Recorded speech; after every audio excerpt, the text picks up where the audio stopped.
여호와께로 돌아가자라는 제목으로 우리 하나님의 말씀을 증거하겠습니다. 하나님께서는 북이스라엘의 이런 어마어마한 죄악을 바라보면서 호세아 선지자에게 너무나도 불가능한 것을 요구했습니다. 음행하는 여인을 찾아서 아내로 삼고 음란한 자녀들을 낳고 또 끊임없이 결혼 생활을 하면서 애인을 찾아서 막 돌아다니고 있는데 계속해서 다시 데리고 와도 또 다시 도망가고 했던 그 고멜. 그래서 마침내는 그 애인에게서조차도 버림받아서 노예시장에 종으로 팔려가는 신분이 되었는데 하나님께서 호세아에게 그래도 또 사랑하라고 이야기를 했습니다. 그래서 호세아 선지자는 고멜을 값을 지불하고 사와서 자기 아내로 다시 삼았다라고 하는 이야기는 3장에서 멈췄습니다. 저는 계속해서 저와 여러분들에게 질문합니다. 고멜은 돌아와서 호세아와 행복하게 살았을까? 행복하게 살기 위해서 고멜은 적어도 자신이 얼마나 죄된 삶을 살았는지, 그리고 호세아가 자기에게 행했던 일들이 얼마나 엄청난 사랑인지를 깨달아야지만, 그리고 그렇게 고백하고 진정으로 회개한 자가 되어야 하지만 할 때에 이 부부관계가 다시 온전한 관계로, 처음부터 온전하진 않았습니다만은 온전한 관계가 될 수 있다라고 하는 것입니다. 근데 우리는 그 4장부터 이제 이야기는 없고 하나님께서 이제 북이스라엘을 법정으로 세우면서 얼마나 엄청난 죄를 범하고 있는지를 매 장마다 이야기를 하고 있습니다. 그 이야기를 하면서도 우리는 그렇게 할 수밖에 없는, 또 그렇게 함으로 결국에는 돌이키겠다라고 하는 그 하나님의 이 결심을 또 발견하지만 여전히 계속 매 장마다 이어지는 것으로 봐서 이스라엘로 표현된 고멜은 계속해서 온전하게 돌아오지 않고 있다라고 하는 것을 우리는 짐작할 수 있습니다. 지난주 5장에 하나님께서는 그들의 죄에 대해서 낱낱이 이야기를 하면서 마지막에 뭐라고 이야기합니까? 5장 15절 말씀이죠. 그들이 그 죄를 뉘우치고 내 얼굴을 구하기까지 내가 내 곳으로 돌아가리라. 그들이 고난받을 때에 나를 간절히 구하리라. 하나님께서는 이스라엘 백성들을 이제 내버려두고 떠나시겠다고 말씀합니다. 그리고 그것이 얼마나 처참한 고통의 삶이라고 하는 것을 그들이 경험하게 될 것이고 그때야 나를 찾을 것이다. 이렇게 해서 이제 5장의 내용이 마무리가 되었습니다. 그리고 우리는 6장 1절부터 3절까지 놀라운 이 회개를 하는 그런 모습으로 그려진 말씀들이 1절부터 선포되고 있습니다. 오라, 우리가 여호와께로 돌아가자. 여호와께서 우리를 찢으셨으나 도로 낫게 하실 것이요 우리를 치셨으나 싸매어 주실 것이라. 여호와께서 이틀 후에 우리를 살리시고 셋째 날에 우리를 일으키시리니 우리가 그의 앞에서 살리라. 마치 15절 하나님께서 이제 그들을 내버려두고 떠났는데 그들이 고통 가운데 비로소 자신들이 얼마나 큰 죄를 깨닫고 이렇게 정말 회개함으로 야 우리가 함께 돌아가자. 정말 여호와께로 돌아가자.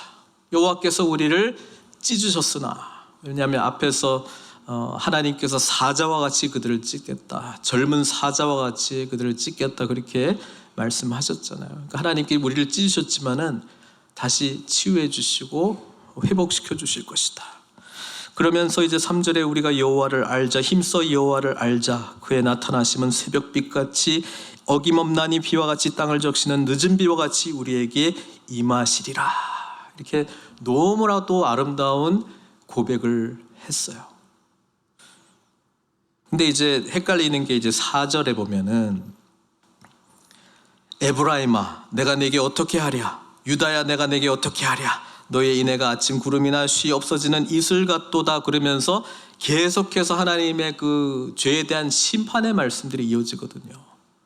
그래서 도대체 이 1절부터 3절은 어떤 이야기인가 우리는 질문할 수밖에 없다라고 하는 것입니다. 일단 이 1절부터 3절은 누가 말했는가?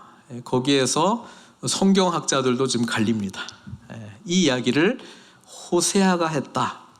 호세아가 했다면 어떤 말이 되는 거예요? 지금 하나님께서 얼굴을 돌이키시고 하나님께서 그들을 떠나시겠다고 말씀하고 정말 깨닫지 않으면 내가 돌아오지 않겠다라고 말했기 때문에 호세아가 고멜을 찾는 그런 간절한 마음으로 우리가 여호와께로 돌아가자. 우리가 여호와께로 돌아가면은 하나님께서 우리를 낫게 해주실 것이다. 둘째 날에는 우리를 살리시고 셋째 날에는 우리를 일으키실 것이다.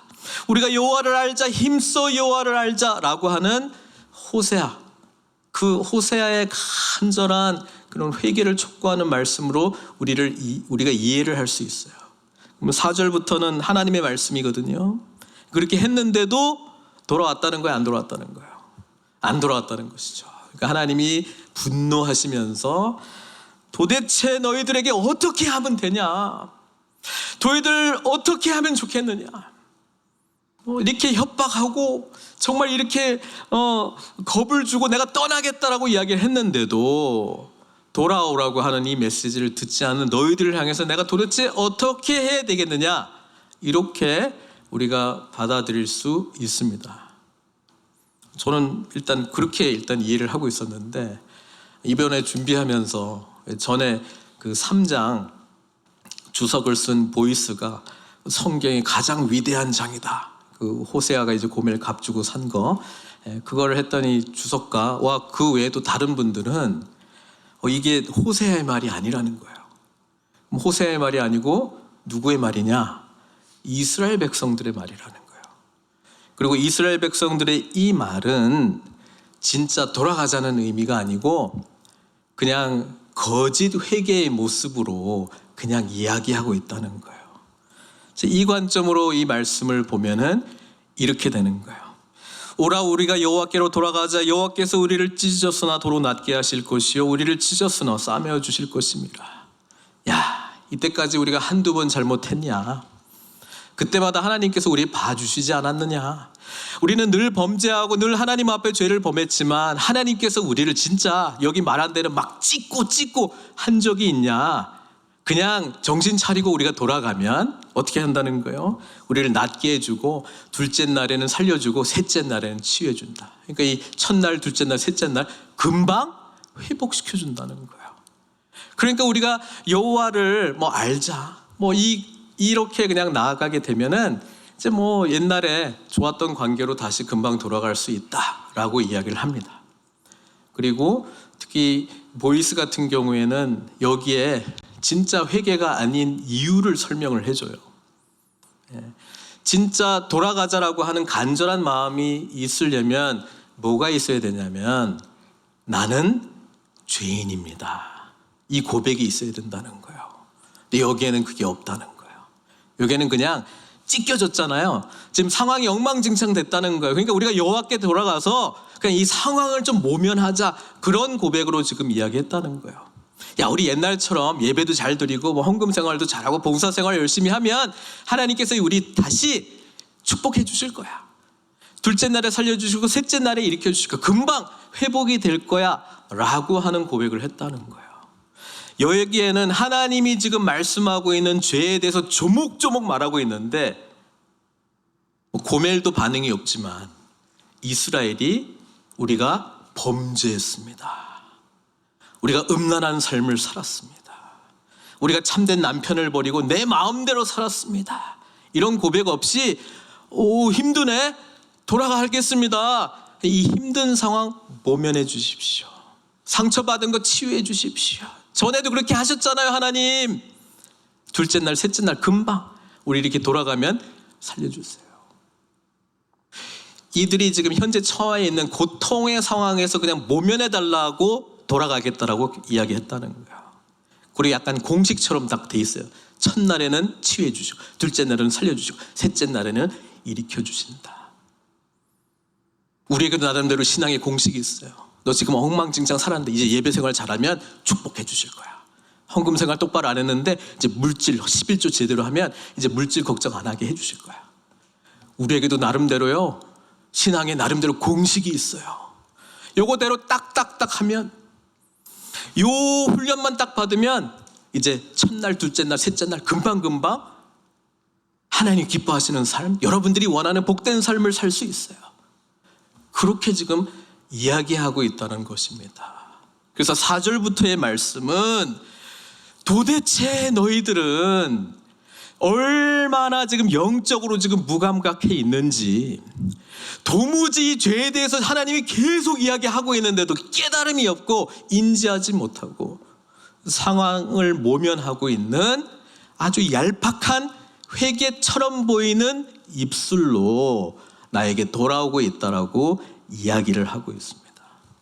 자, 그 관점으로 보게 되면 하나님께서는 이 1절부터 3절이 어떻게 보면 얄팍한 거짓 회개의 모습을 담고 있기 때문에, 또 어떤 성경학자들은 이것은 이렇게 잘 정제되어 있는 언어로 되어 있기 때문에 늘 그들이 예배 때, 우리도 회개의 노래 부르거든요.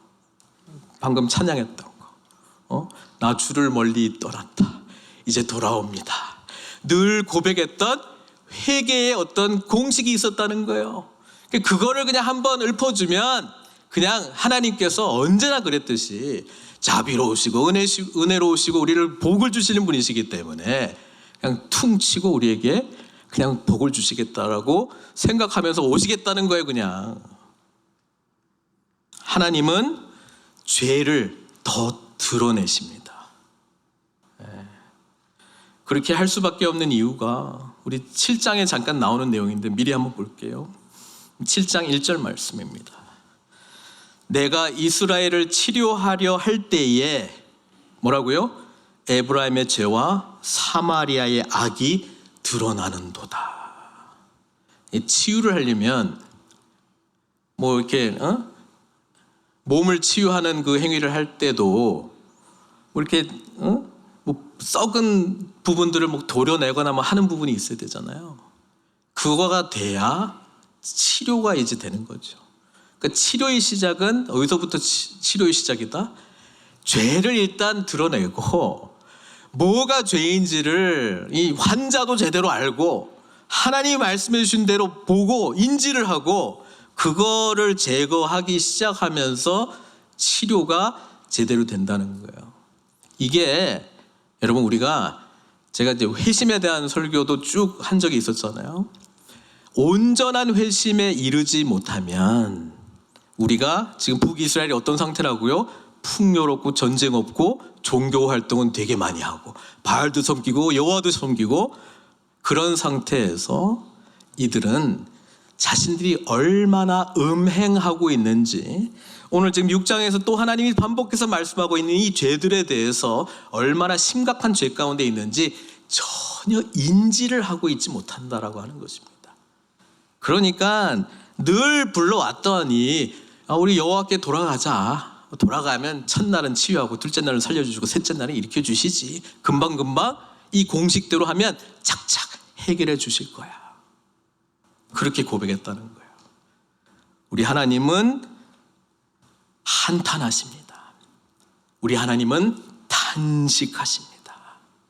그렇게 이야기해 줬는데도, 그렇게 사랑해 줬는데도, 수없이 말해 줬는데도, 생명의 말씀을 기록해서 너희들에게 암송하게 했고 끊임없이 알려줬음에도 불구하고 왜 이렇게 깨달음이 없느냐?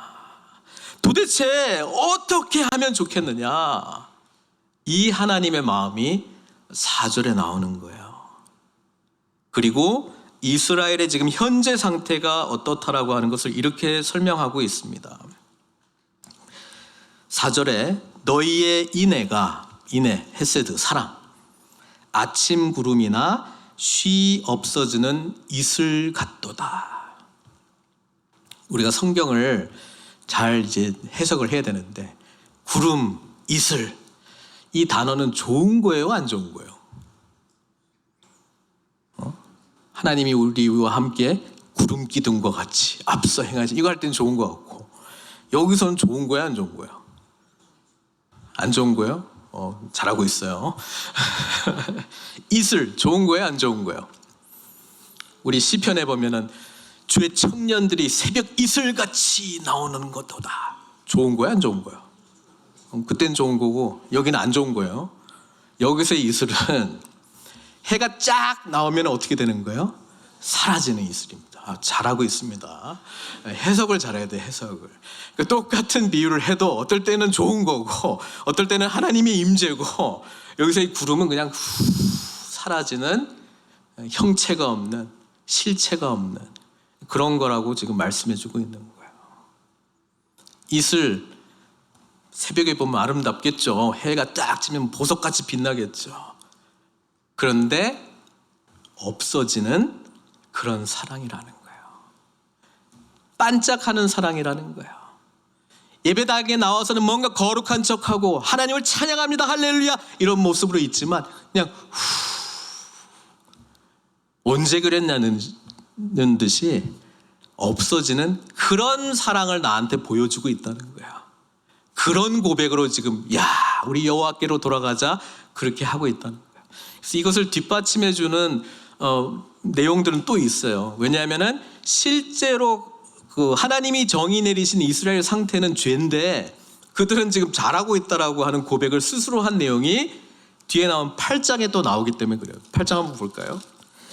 8장 1절에 보면은 이렇게 돼 있어요.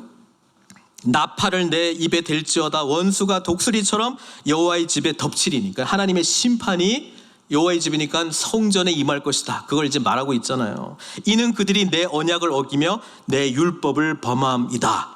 죄 때문에. 그런데 이스라엘 사람들은 어떻게 생각한다고요? 2절. 그들이 장차 내게 부르짖기를 나의 하나님이여 우리 이스라엘이 주를 아나이다. 지금 뭐예요? 6장 여기서는 우리가 여호와를 알자, 힘써 여호와를 알자, 이 고백 왜 했냐면은 하나님이 이스라엘을 바라봤을 때의 죄가 뭐냐면 세 개거든요. 진실도 없고 인애도 없고 하나님을 아는 지식이 없다. 근데 여기서는 그래서 돌아오면서 우리가 여호와를 알자 그렇게 했고, 8장에서는요 하나님 완전히 망할 심판을 지금 정해놨는데 우리는 여호와를 안다, 이렇게 말하고 있다는 거예요. 그러니까 우리가 진짜 예수 그리스도께로, 하나님께로 돌아가기 위해서의 선행 조건 중에 하나는 하나님이 정의 내리시는 그 죄만큼 나도 나를 그 죄인으로 여기는 죄된 인식이 있어야 됩니다. 이게 안 되면 회심이 온전히 이루어질 수가 없어요. 왜냐하면 그리스도께서 바로 이 추악한 죄를 해결해 주시기 위해서 죽으셨는데, 내가 정의 내리고 있는 죄는 그런 심각한 죄가 아니거든요. 내가 또 오늘 또 거짓말했네. 내가 오늘 또 이렇게 순종해야 되는데 좀 부족한 부분이 있네. 주님 용서해 주십시오. 우리가 십자가 앞에 나아갈 때에 내가 인지하고 있는 죄를 가지고 나가는데, 어떤 분들은 너무 자기가 보기에 법 없이도 살 만큼 의롭다라고 스스로 생각을 해가지고 십자가 앞에 나아가기는 하는데 죄사함의 은혜를 경험 못하는 거예요. 그러니까 십자가 아무리 노래 불러도 감격이 없어요. 십자가 속에서 보혈 아무리 찬양을 해도 그렇게 크게 와닿지가 않는 거예요. 그러니까 우리는 주님을 만나게 되면 내 안에 나도 미처 알지 못하는 죄된 부분을 거룩하신 하나님 실제로 만나기 시작하면 그냥 드러날 수밖에 없습니다. 치유는 죄가 드러날 때 일어나는 것입니다. 회심은 죄의 문제를 다루었을 때 일어나는 거예요. 십자가의 복음의 능력은 죄 사함의 은혜를 경험할 때 가능하다라고 하는 거예요. 근데 이게 없으면 뭐가 남는 줄 아세요? 종교적 열심만 남습니다.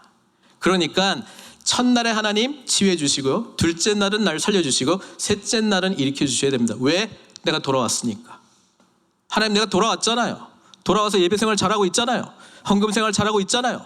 봉사 열심히 하잖아요. 이전부터 결심하고 했으니까 첫날은 치유해 주시고 둘째 날은 살려주시고 셋째 날은 일으켜 주십시오.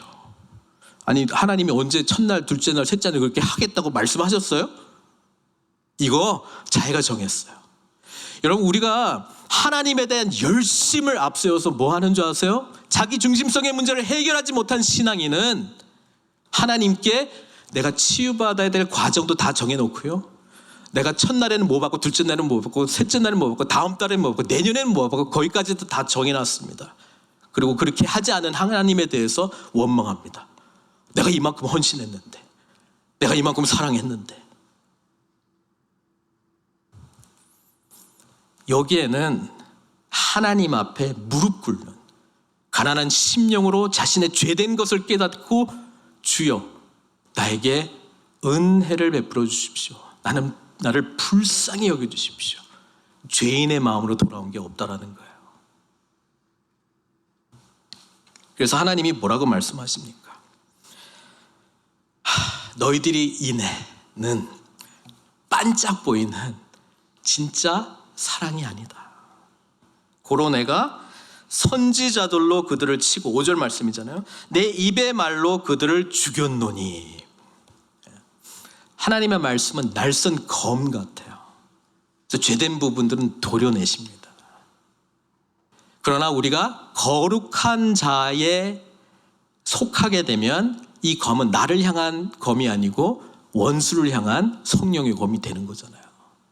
그 양날이라고 하는 게, 물론 날선 양날이라고 하는 부분도 있지만은 이 쌍방향이라고 하는 것도 있어요.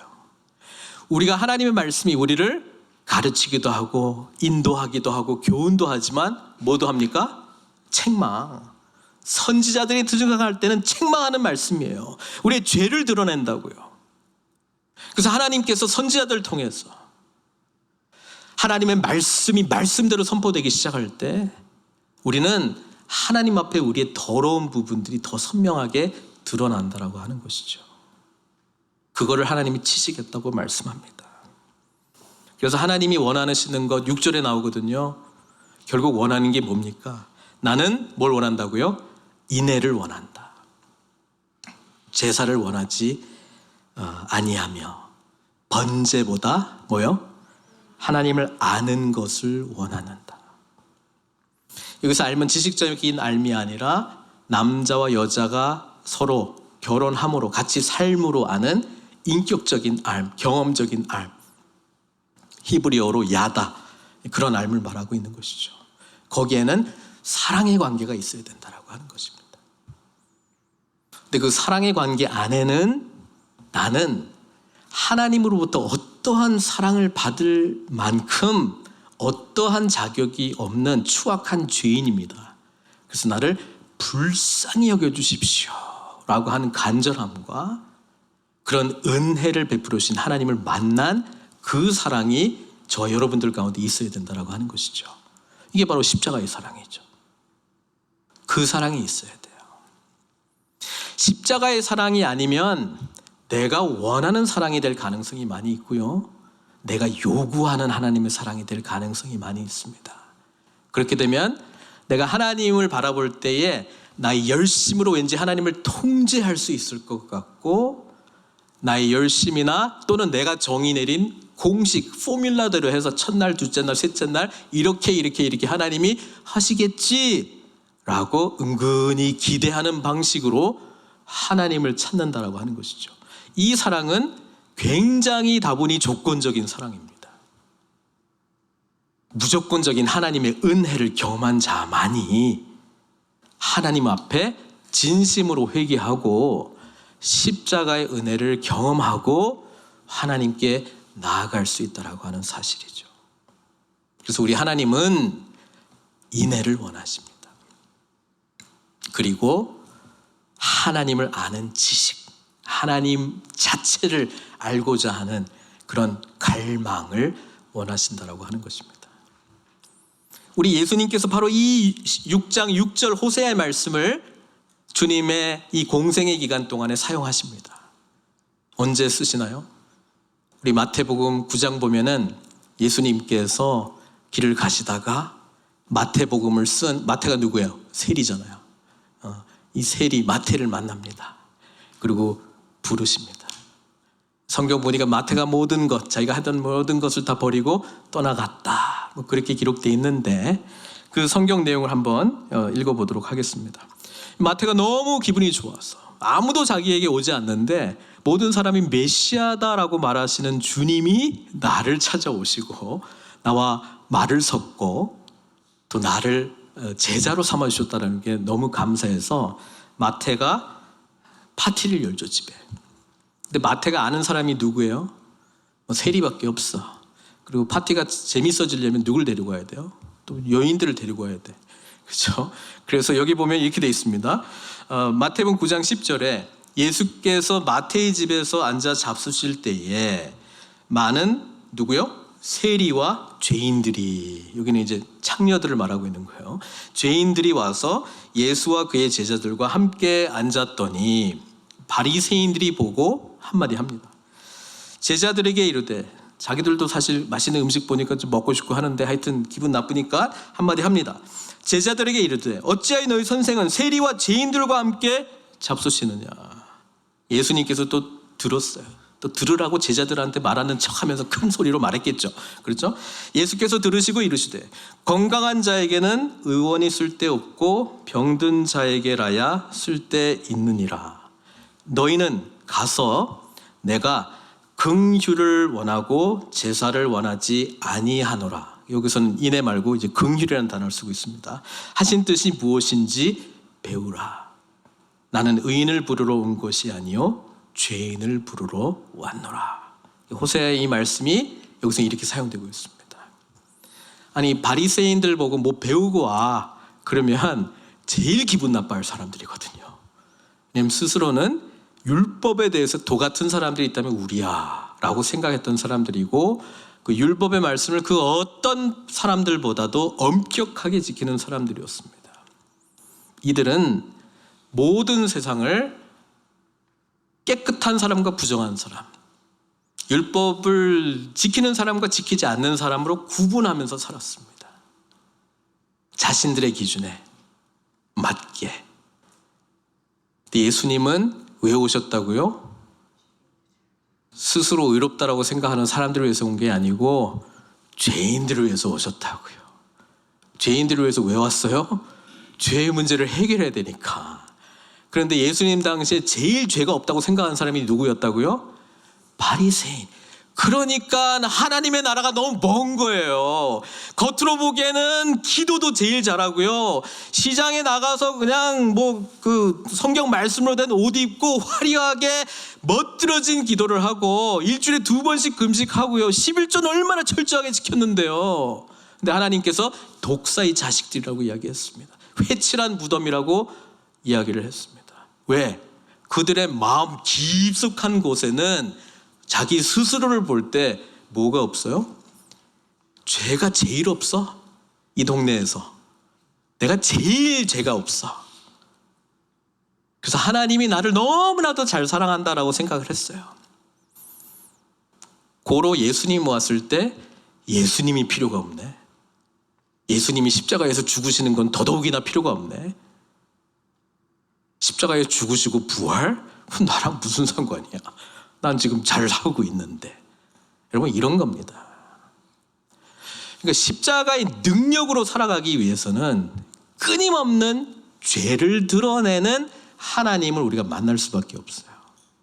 그게 말씀이 하는 역할이고요.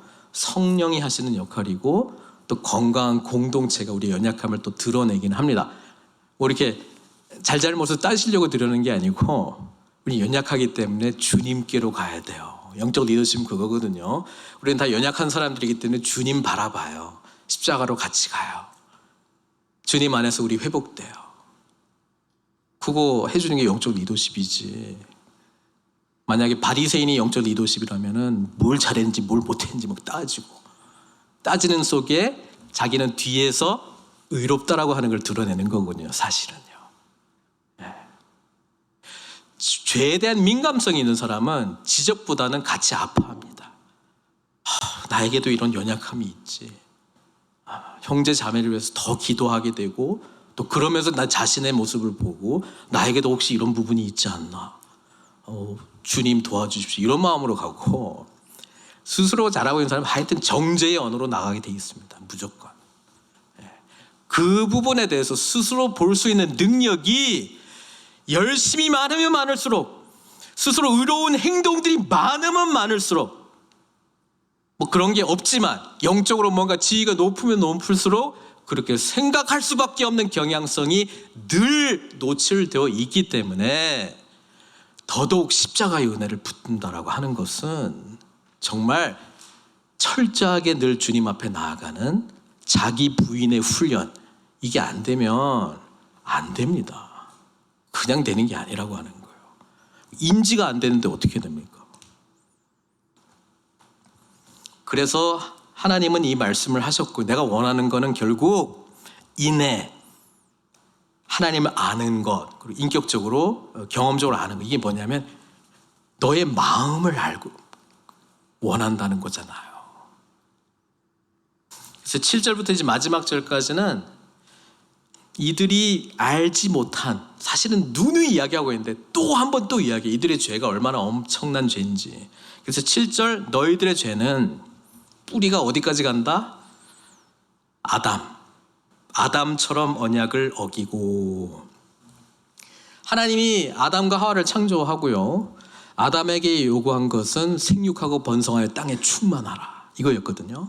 생명 받았는데 더 생명력 있게 하는 거였습니다. 그렇죠? 그리고 에덴 동산을 잘 관리를 해서 이미 하나님의 창조 속에서 완전한 건데 더 풍성하게, 더 생명력 있도록 관리하는 역할을 했어요.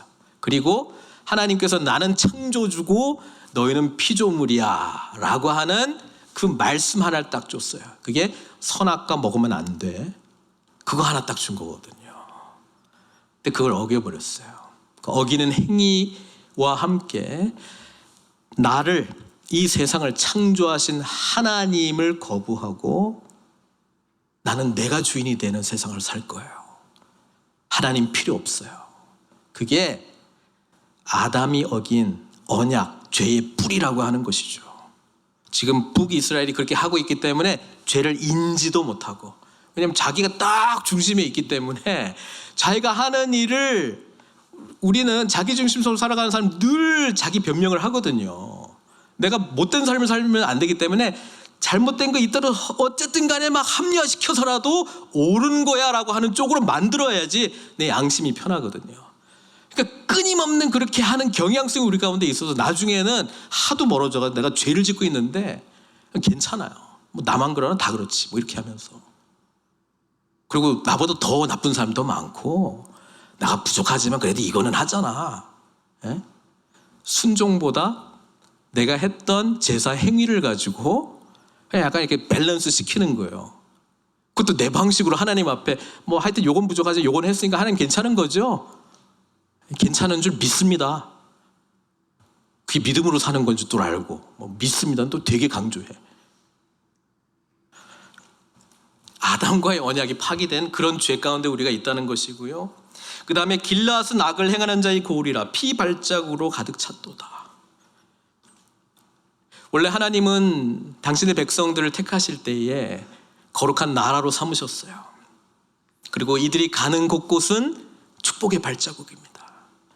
아브라함이 동서남북으로 발자국을 밟을 때마다 그것은 하나님의 나라가 되는 곳이었습니다. 여호수아가 이끌고 가는 군대들이 밟는 그 나라는, 그 땅은 하나님의 것으로 선포하고 그들에게 승리가 주어졌습니다.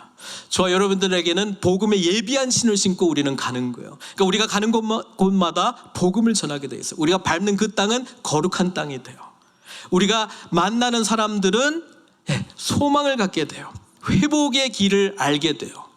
우리를 만나는 사람에게는 세상이 감히 알지 못하는 평화를 알게 됩니다.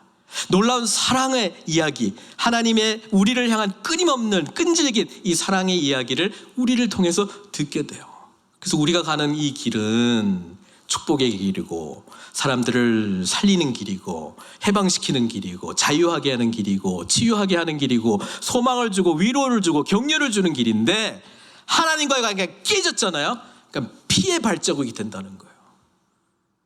가면 그냥 분위기 망쳐버리고요, 행복한 사람 불행하게 만들고, 불행한 사람 더 불행하게 만들고, 잘 살려고 하는 사람 절망하게 만들고, 그리고 9절에 보니까 강도떼가 사람을 기다림같이 제사장의 무리가 세겜길에서 살인하니. 아니, 살인자 강도를 어떻게 제사장하고 비교해요?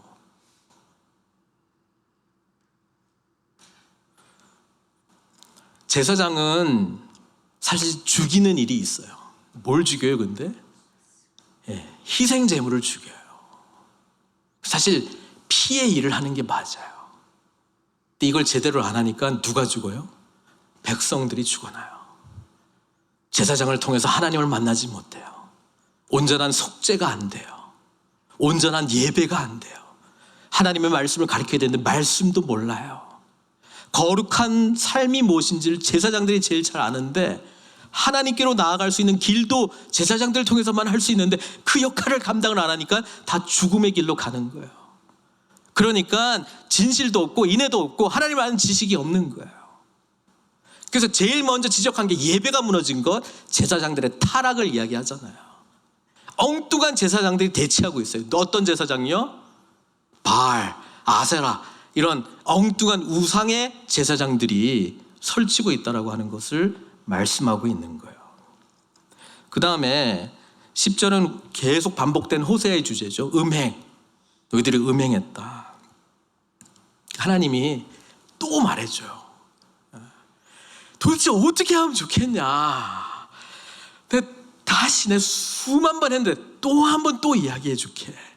이런 죄 범하고 있고, 이런 죄 범하고 있고, 이런 죄 범하고 있고. 나한테 그냥 돌아오면 안 되고 회개하고 돌아와야지. 죄를 죄로 인지를 하고 아파하고 고통스러워하고 살려달라고 하고 자비를 베풀어 달라고 하고 그러면서 와야지. 그게 지금 하나님이 이스라엘을 향한 말씀이라는 거예요. 그리고 11절, 이렇게 자녀가 둘이 있으면 큰애 야단 맞다가 이제 동생도 야단 맞잖아요. 유다도 가끔 끼어. 이스라엘 막 야단치다 유다도 가끔 이렇게 들어가. 어쩔 수 없이. 그래서 유다요. 갑자기 유다 보고 말합니다. 내가 내 백성의 사로잡힘을 돌이킬 때 내게도 추수할 일을 정하였느니라. 이게 이제 한글을 번역을 하다 보니까 이렇게 된 건데, 원어로 하면 이렇게 되는 거예요. 유다여, 내게도 추수할 일을 정하였느니라. 그리고 나서 그 다음 내용이 내 백성의 사로잡힘을 돌이킬 때에, 그리고 자연스럽게 7장 1절로 연결돼요. 내가 이스라엘을 치료할 때에, 이렇게 이제 연결돼야 되는데 하여튼 그렇게 번역이 안 돼가지고 조금 혼돈이 있습니다. 그러니까 여기서는 6장 11절이 이렇게 끝나요. 유다여, 내게도 추수할 일을 정하였느니라. 약간 지금 이슬 구름과 같은 그런 상태입니다. 추수, 좋은 의미예요? 나쁜 의미예요? 예? 좋은 의미 같아요? 이게 내 백성의 사로잡힘을 돌이킬 때에 이게 들어가니까 좋은 의미로 바뀌었잖아요. 근데 원어에는 그게 없기 때문에 너 추수할 때 정해졌다. 지금 계속 심판의 말씀으로 때리고 있었거든요. 그러니까 심판하기 위해서 모은다, 너네들도. 그리고 뒤에 내용은 이중적인 의미예요. 또 심판 넘어 너희들을 살리기 위해서도 너희를 또 모은다. 그 심판의 추수와 구원의 추수, 이 이중적인 의미가 여기 애매하게 들어가 있어요. 유다한테는요. 그래서 우리가 6장 마무리하면서 이렇게 좀 야단 맞다가 끝날 것 같은데 뭔가 그냥 한가닥 약간 시로라기 같은 이제 소망으로 이 6장이 끝나게 되는데요. 하나님이 진정한 회개를 하지 못하는 이스라엘을 향해서, 그러니까 약간 고멜이 돌아왔어요. 근데 분위기가 약간 좀 싸해요. 네? 호세아가 여전히 힘 없을 것 같으니까 밥도 차려주고 했는데, 아유 좀 짜네. 약간 이런 식으로 지금 반응을 하든지 지금 분위기가 약간 좀 싸해요. 그러니까 호세아가 얼마나 자기를 애틋하게 사랑하고 자기가 얼마나 죄인이라고 하는 그거가 지금 아직도 지금 제대로 깨달음이 없는 거예요. 하나님의 마음은 어떻게 하랴? 어떻게 하랴? 그리고 하나님께서 이 어떻게 하랴의 답을 우리에게 누구를 통해서 주셨다고요? 예수님. 너희 가는 그 길이 저주받아서 핏자국에 되었느냐? 내가 내 발자국에다가 피를 흘리는 발이 되어서 너희들은 이 저주의 길을 가지 않고 너희들은 은혜의 길, 구원의 길, 축복의 길 가게 만들어줄게. 너희들 아직도 죄에 대한 깨달음 없지? 북이스라엘뿐 아니라요, 그냥 보편적으로 사람들이 자기가 죄라고 하는 그런 깨달음이 있었을까요? 우리 예수님 십자가에서 못 박혀 돌아가는 그 현장에 죄 때문에 주님이 돌아가신다 알고 있는 사람이 있었어요? 주님이 십자가에 못 박힐 때 기도하시잖아요. 아버지여, 저들을 용서하여 주시옵소서. 저들은 저들이 하는 일이 뭔지를 알지 못합니다. 모르는 상태에서도 주님께서 죽으셨다라고 하는 겁니다. 우리가 깨닫고 돌아갈 수 있는 방법이 없어요. 죄를 깨닫는 것도 하나님의 은혜입니다. 십자가에서 주님께서 왜 우리를 위해서 돌아가셨는가의 의미를 깨닫게 해주신 것은 하나님의 놀라운 역사입니다. 그래서 저와 여러분들이 이곳에서 예수님께서 나의 죄를 대속해서 죽으셨다라고 하는 이 고백을 할 수만 있다면 그것은 전적으로 하나님께서 행하신 일인 줄 믿습니다. 근데 우리가 신경 써야 될 거는 그 고백을 하기는 하는데 내가 내 고백한 만큼만 인지한다고 제가 인지한 만큼만 고백할 수밖에 없잖아요. 그러니까 주님과의 관계가 깊어지면 내가 죄인이다라고 하는 이 고백이 점점 선명해지고 더 안 좋은 의미로서 풍성해져요. 내가 얼마나 죄인이라고 하는 게 진짜 어마어마하게 정말 그 감당할 수 없을 정도로 오게 됩니다. 그래서 아까 6장 1절부터 3절까지가 약간 공식 비슷하게 얄팍한 회개의 입장으로서 본다면 우리도 죄에 대해서 이런 입장을 어쩔 수 없이 습득했어요. 교리적으로도 죄를 이렇게 다루잖아요. 여러분, 예수 그리스도를 구주로 고백하면 예수님께서 우리의 죄를 대속하셨기 때문에 우리는 예수님을 나의 구주로 고백하면 바로 이 죄의 문제를 단번에 해결받습니다. 믿습니까? 아멘. 그러면 여러분 의로워지는 거예요. 바로 칭의라고 부릅니다. 그리고요, 칭의가 이루어지는 순간부터 이제 성령께서 역사하시면서 이제 성화, 더욱 거룩해지는 삶으로 우리가 이제 나가는 거예요. 근데 안 돼요. 언제 되냐? 죽으면 돼요. 그게 영화예요, 영화. 그때 이제 확실하게 천국 가니까 그때 하나님 우리를 완전하게 글로리파이 시켜 주실 거예요. 그러니까 지금 우리는 이제 살다 보면은 거룩해지는 거 진짜 힘들다는 건 많이 경험하시잖아요. 걱정하지 마세요. 칭의가 있잖아요. 칭의. 우리는 확실하게 천국 가니까 이거 하나 붙들고 그냥 안 되더라도 그냥 뭐 빙빙 돌더라도 뭐 방황하더라도 그냥 이거 하나 티켓 믿고 우리 확실하게 천국 간다라고 하는 거 믿고 삽시다. 여러분, 이게 예수님이 저 여러분들에게 주신 복음의 은혜라고 생각하십니까? 여러분, 이런 단순 공식 속에서 신앙생활을 정당화하고 계십니까? 여기에는 뭐가 없는지 아십니까? 죄에 대한 깊은 절망과 고백이 없어요. 왜? 살아계시고 거룩하신 하나님에 대한 인격적인 만남이 점점 자라고 있지 않기 때문에 이런 피상적인 교리 이야기는 하고 있는 거예요. 거룩하신 하나님을 만나게 되면, 사랑하는 사람을 만나게 되면, 그분의 사랑이 얼마나 크신지를 알게 되면 이렇게 교리적으로 단순하게 공식적으로 반응할 수 없어요. 죄에 대해서 너무나 또 고통스럽고요.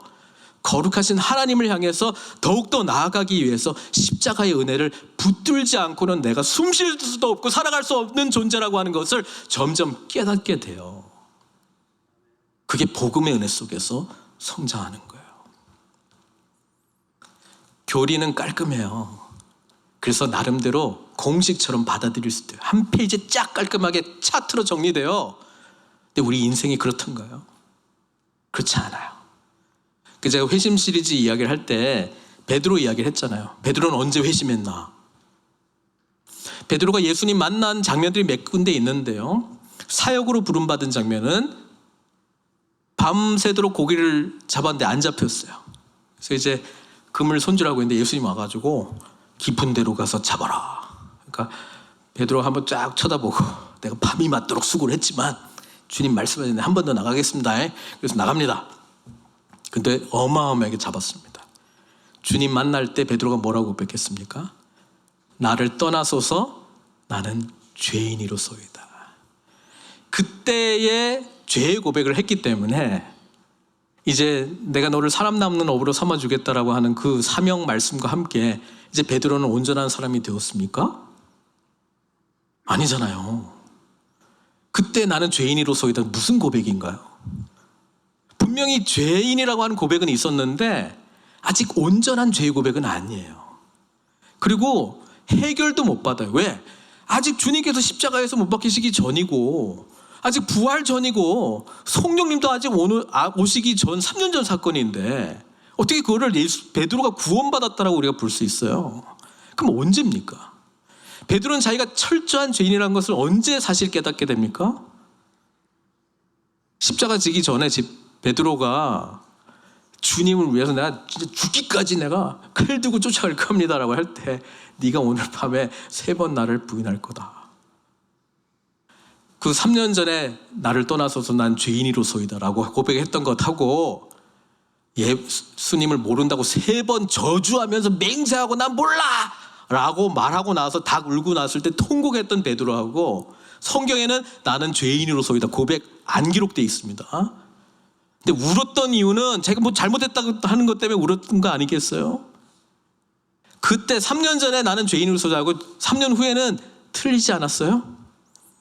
근데 성령님께서 오고 난 이후에 베드로는 완전히 달라졌어요.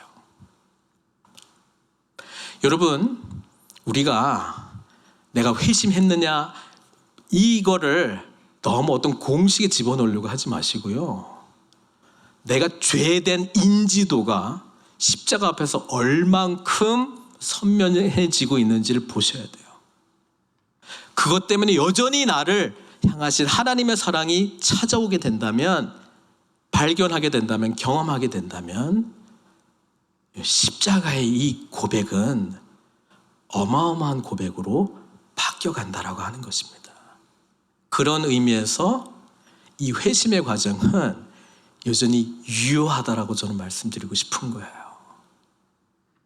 어떤 공식적인 의미에서 회심이 아니라 끊임없이 나의 죄를 발견하고 부인하고 그것을 위하여 죽으신 그리스도의 은혜를 마음판에 깊이 새기고 고로 죄사함의 은혜를, 긍휼을, 하나님의 인애를, 나를 불쌍히 여기신 하나님의 사랑을 받은 나는 이전과는 다른 삶으로 나아갈 수밖에 없잖아요. 이 과정이 계속 반복되고 심화되는 것이 복음 안에서 우리가 자라는 과정이라고 말씀드리고 싶은 거예요. 제가 말씀드린 이것을 온전히 깨닫고 다시 1절로 가게 되고 고백을 하게 되면 이제는 얄팍한 고백이 아니고요, 진실한 고백으로 바뀌겠죠. 오십시오. 오십시오. 우리 주님께 오십시오. 여호와께 돌아가십시오. 나를 이 처참한 죄의 현장에서 구원해 주신 주님께 가십시오. 십자가밖에 없습니다. 그분께 나아가게 되면 우리는 그분의 가시 면류관 쓰신 얼굴을 보게 될 겁니다. 채찍질 맞으신 그 찢긴 몸을 보게 될 것입니다. 그리고 그분이 채찍에 맞음으로 우리가 나았다라고 하는 것을 알게 될 것입니다. 주님의 치유가 바로 여기에 있습니다. 십자가 앞으로 나오십시오. 그분은 우리를 살리시는 분이십니다. 주님께서 사흘 만에 부활하시고 승천하시고 우리에게 찾아오셔서 성령님 보내주셔서 우리는 부활의 은혜와 감격 속에서 살아갈 수 있는 자들이 되었습니다. 고로 지금도 주님을 더욱더 알아야 되지 않겠습니까? 주님을 더 힘써 알아야 되지 않겠습니까? 그분이 우리에게 비치는 이 공의의 빛, 구원의 빛의 감격 속에 더 나아가야 되지 않겠습니까? 똑같은 고백이 심화된다고요. 우리 주님께서요, 이 얄팍한 회심한 부분과 같이 보이는 이 고백을 외면치 않으시고 받으시고, 이 말씀이 우리로 하여금 앞으로 오실 예수님에 대한 예언의 말씀으로 바꾸셨습니다. 고린도전서 15장 부활장에 부활에 대한 내용이에요. 근데 거기 보면은 이제 부활에 대해서 쭉 설명하다가 고린도전서 15장 4절에 장사 지낸 바 되셨다가 성경대로 사흘 만에 다시 살아나사 이렇게 돼 있거든요. 근데 성경대로 앞으로 오실 메시아가 죽었다가 살아날 것이다라고 하는 말씀은 몇 군데 있어요. 그런데 사흘 만에 살아날 것이다라고 하는 구체적인 말씀은 있어요, 없어요? 제가 이렇게 질문하면 없는 것 같아라고 하는 쪽으로 지금 몰고 가는 거잖아요. 예, 없어요, 구체적으로는요. 그런데 한 가지 단서는 이 패역한 시대를 향해서 예수님이 내가 표적을 보여달라고 그랬는데 무슨 표적?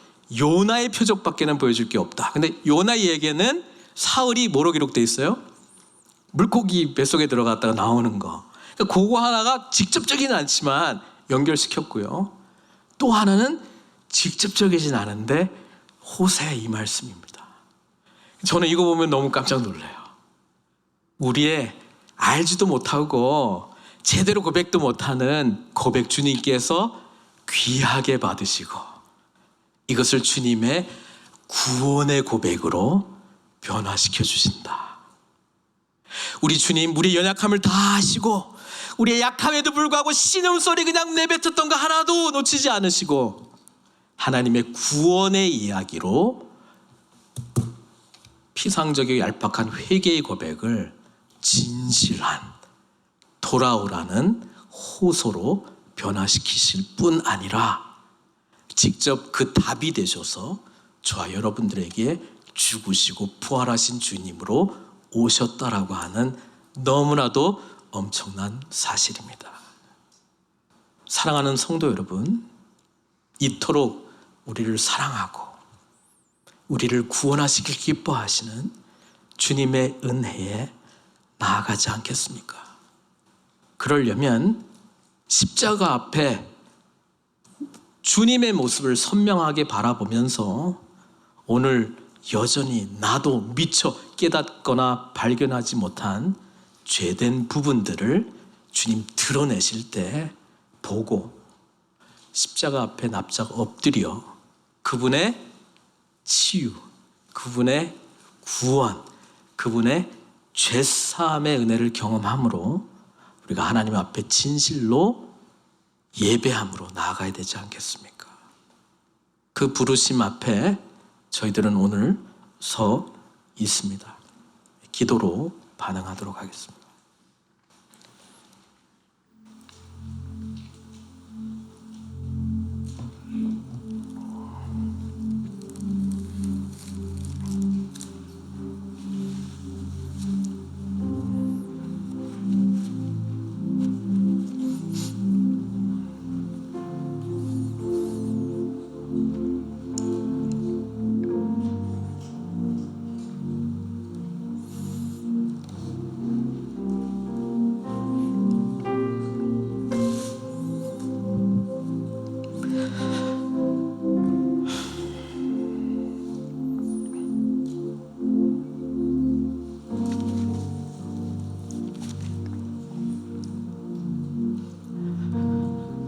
하나님, 우리는 죄로 인해서 죽은 자들이요, 하나님의 심판, 사자의 심판에 찢긴 바 된 자들인데 주님께서 그 심판의 현장에 직접 오셔서 도대체 우리가 무엇이겠고 한데 우리를 대신하여 살이 찢기시고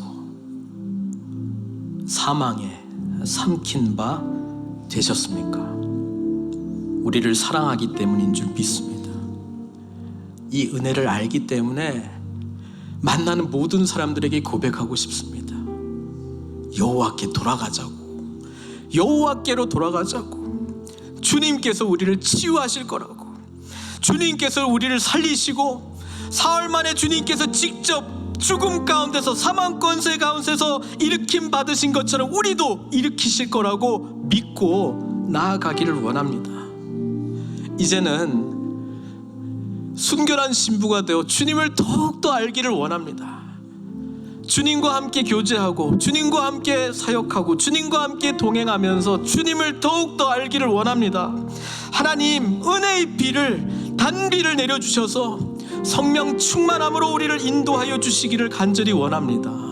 나 혼자뿐 아니라 아버지 하나님, 연약한 우리 모두가 주님을 찾기를 간절히 원하오니 주여 도와주십시오. 그래서 오직 주만이 우리의 유일한 소망이고 오직 주님만이 우리가 예배드려야 될 대상이고 오직 주님만이 우리를 온전케 하시는 주이심을 고백하며 주님 오시는 그날까지 온전히 쓰임받기를 소망합니다.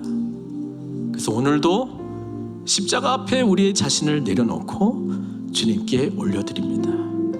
주님 홀로 영광 받아 주시옵소서. 예수님의 귀하신 이름으로 기도드리옵나이다.